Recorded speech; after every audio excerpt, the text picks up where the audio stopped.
Hello, fellow cyborgs, and welcome to a Persephone book review. Today I'm going to be talking with you about Heat Lightning by Helen Hull, which is Persephone's 101st publication and originally was published in 1932. The end pages look like this, and they are from a fabric print called Memories of the Alamo, created in 1929. I buddy read this with one of my lovely subscribers, Jamie, who originally recommended Heat Lightning to me to add to my Persephone collection, and it was a lovely time chatting with her. Before I go any further, book haiku. Heat and sweat and dust, stuffy relatives invade, leaving me no peace.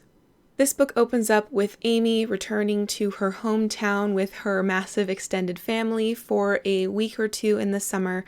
Her children are off at camp and her husband is off on a fishing retreat with work buddies. Amy gets back in touch with her family members and figures out the new sort of escapades that everyone's been getting up to, the new gossip, and what's actually happening with her family. I gave this 3 out of 5 stars because I thought that it was really interestingly written. It was psychologically realistic. However, I didn't get on with the writing style too much, and the atmosphere in this book was just kind of claustrophobic for me. So this takes place during the summer. They have no air conditioning because it's the 1930s. Everyone's hot and sweaty and dusty. They've got heat headaches. This is what I hate about living in California, so having to read about it while atmospheric wasn't a pleasant reading experience. To top that off, Amy is meeting with all these different relatives, a lot of whom are just pieces of work and really exhausting to be around. So not only was Amy exhausted physically by the weather, but also socially by her family members. And I'm an introvert, and just thinking about being around all of those people that you don't want to be around, but you have to be around because they're family, was claustrophobic. That was done really well. I felt it. I was there with the heat and the people talking who can't shut up and are self-centered, but it just wasn't a pleasant reading experience for me. There are a lot of characters in here, a lot of husband and wives and their children, and I found that toward the second half of this book, I was having a hard time keeping people straight because there were some characters who came up only seldom, and I would just be like, wait, who is he attached to? Who is he the son of or the wife of? I can't quite remember. The writing style in here is also quite interesting. It's almost stream of consciousness at some points, but what happens is that the pacing kind of gets thrown off. We're spending time in Amy's head, she's thinking thoughts, and then she walks over to take a bath in the afternoon in the bathroom, and then the next paragraph says and then later she's putting makeup on and getting dressed for dinner.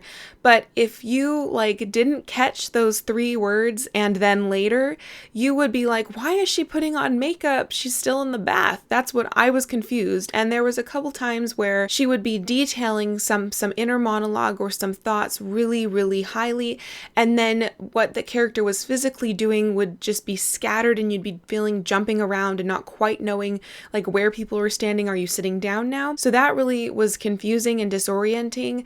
Not my favorite. Perhaps the writing style just didn't mesh with me as a reader. Perhaps I was reading it not paying enough attention, but it was something that hung me up in a couple different instances while reading this, and it didn't make it the most seamless reading experience, to say the least. I thought the characters were really well developed. Madame Westover, who is the grandmother of everyone and the matriarch of this family, was really, really awesome.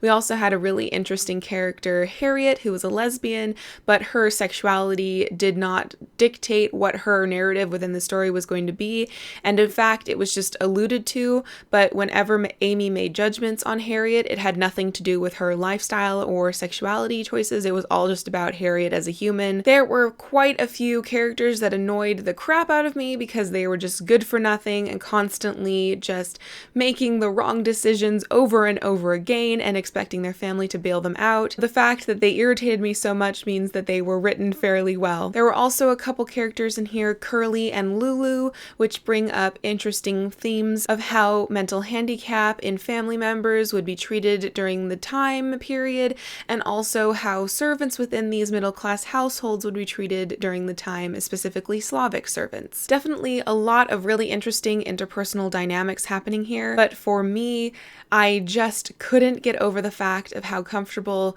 the setting and the amount of characters made me feel while I was reading this. That being said, there is really a lot to talk talk about in here, and the fact that I was made so uncomfortable by the atmosphere, that means that the atmosphere was written really well. So if you think that you would like to read about a family drama in the middle of summer with a bunch of different characters and really thought-provoking instances, plot-wise and character-wise in here, I mean, Jamie and I really picked this apart. We could have talked for ages about each character individually. I feel like I haven't fully understood what this book was trying to do or what it was saying about society and people in general, and it would benefit upon rereading. I'm not going to be doing that anytime soon though, and the idea of rereading this also just makes me feel like hot and stuffy and irritable, but we'll have to see. But this, I think, definitely is covering a lot of themes really delicately and would really benefit from closer reading. I hoped you enjoyed hearing a little bit more about Heat Lightning and finally getting another Persephone book review out of me.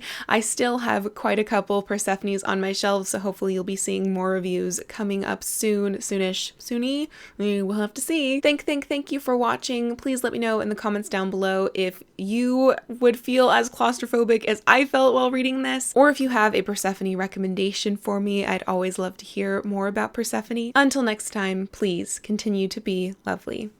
You are a sun-tanning raccoon! A quick thank you to all of my patrons who are supporting this channel through Patreon. I hope that you are having a lovely day, and I hope you know how much your support really means to me. Until next time, please continue to be lovely.